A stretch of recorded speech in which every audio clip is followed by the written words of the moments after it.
পাথারকান্দির রাধাপ্যারি জিপির উত্তর গোপালপুর গ্রামে কুয়ো থেকে 12 দিনের এক শিশুকন্যার মরদেহ উদ্ধারের ঘটনায় ব্যাপক চাঞ্চল্যের সৃষ্টি হয়েছে। মৃত শিশুটির নাম সুস্মিতা দাস।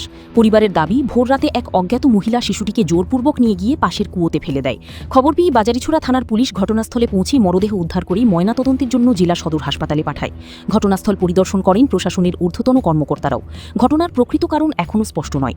পুলিশ রহস্যজনক এই মৃত্যুর তদন্ত শুরু করেছে এবং তদন্তের পরই ঘটনার আসল রহস্য উদ্ঘাটিত হবে বলে আশা করা হচ্ছে।